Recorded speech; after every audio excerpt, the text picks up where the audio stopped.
Aloha, my name is Eddie Sauceda, and my group mates are Anya Amaral, Chanel Higashi, and Jodee Lally. And our research project is on substance use disorder and mental health support among college students.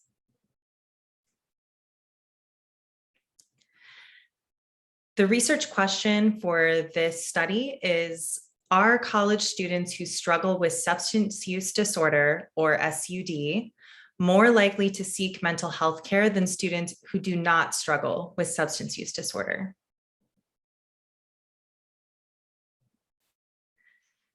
Substance use disorder is defined by the American Psychological Association as a pattern of compulsive substance use marked by recurrent and significant social, occupational, legal, or interpersonal adverse consequences, such as repeated absences from work or school, arrests, and marital difficulties.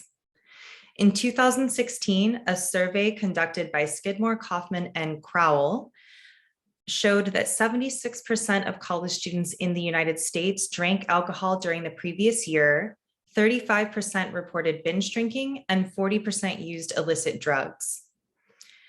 These statistics indicated that college students could benefit from mental health support. So the survey for this research study will be a self-report survey on students' substance use habits and mental health care practices. Participants will be selected from the University of Hawaii at Hilo, Department of Psychology's student body.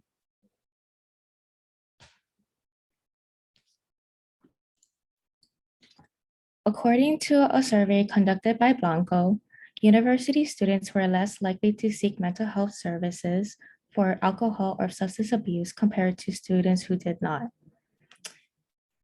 In another study of 946 college students from a university, Caldera gathered that 46% met the DSM-5, also known as Diagnostic and Statistical Manual of Mental Disorders, 5th edition, criteria for substance use disorder. However, it was also found that only 16.4% of students with substance use disorder received encouragement to seek mental health from family and friends.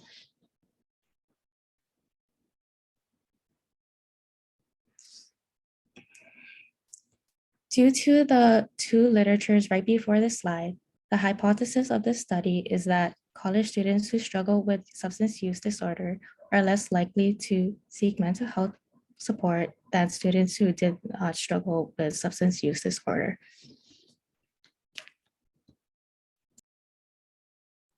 So the methodology that we had decided to use for this study is going to be a self-report measure. And through that, we have decided to do a convenience sample. So our sample comes from students at the University of Hawaii at Hilo, more specifically in the psychology department. And as a group, we had decided that it would be delivered through email, being that it would be easiest right now in this time so that we don't have to coordinate a meetup and everything can be done via technology. We had also decided to use the platform of Google Forms so that, again, we could deliver it through email. Students could do it at their convenience, and it wouldn't have to be a scheduled date and time that we would have people come to a certain area and participate in the survey. In addition, certain demographics such as age, gender, and ethnic background are going to be recorded. However, our hypothesis is not contingent on these other variables that will be added into the questions of our survey.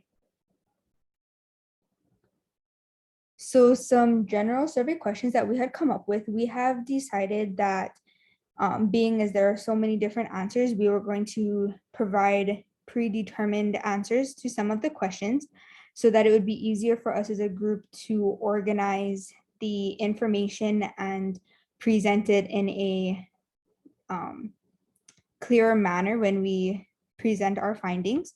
So the first question that we came up with is, what is your gender identity? And the answers that we selected for this question would be male, female, or non-binary. The second question is, what is your race? For this question, we have come up with white, Black, or African American, or American Indian and Alaskan Native, Asian, or Native Hawaiian, or other Pacific Islander, or 2 or more races. The third question that we came up with is what is your ethnicity? So Hispanic or Latino versus not Hispanic or Latino.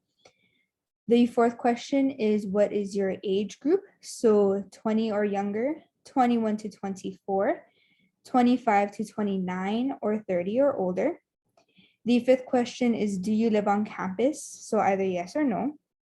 And the sixth question is who do you live with? So other students, roommates who are not students, my parents or family, my significant other and or my children, or I live alone.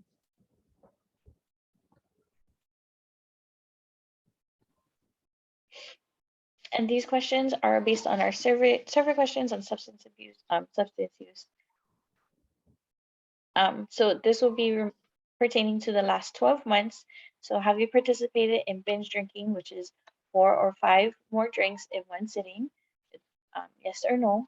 And have you used illicit drugs, illegal drugs, marijuana, mushrooms, or prescription drugs not prescribed to you or in excess of the prescribed amount?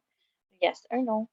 How often do you binge drink or use illicit drugs? So be not at all, once, less than once a month, more than once a month, more than once a week. And on a scale of 1 through 5, how difficult is it to resist drinking and or using illicit drugs? 1 being very easy, 2 fairly easy, 3 neither easy nor difficult, 4 fairly difficult, and 5 very difficult. Have you ever tried to quit drinking or using illicit drugs and been unable to? Yes or no? And then on a scale of 1 to 5, how many drinking or using illicit drugs assist in coping with daily demands and completing tasks? So being 1, not at all, 2, somewhat, 3, a moderate amount, 4, quite a bit, and 5, very much. On a scale of 1 through 5, how much alcohol and or drug use negatively impact your ability to manage your school, your job, and your home life? 1, not at all, 2, on rare occasion, 3, some of the time, 4, fairly often, and 5, very often. Have you lost any relationships due to the use of alcohol or illicit drugs? Yes or no? Have you ever been in danger because of the use of alcohol or illicit drugs? Yes or no? And have you been hospitalized due to alcohol use or use of illicit drugs? Yes or no? And these survey questions are based on our mental health support. So have you been referred to see mental health care provider for substance abuse? Yes or no?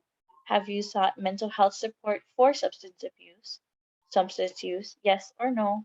And on a scale of 1 through 5, how likely would you be to seek mental health support for substance use? 1, not likely, 2, somewhat unlikely, 3, neither likely or unlikely, 4, somewhat likely, and 5, very likely. And I thank you for watching our presentation and taking the time. Thank you.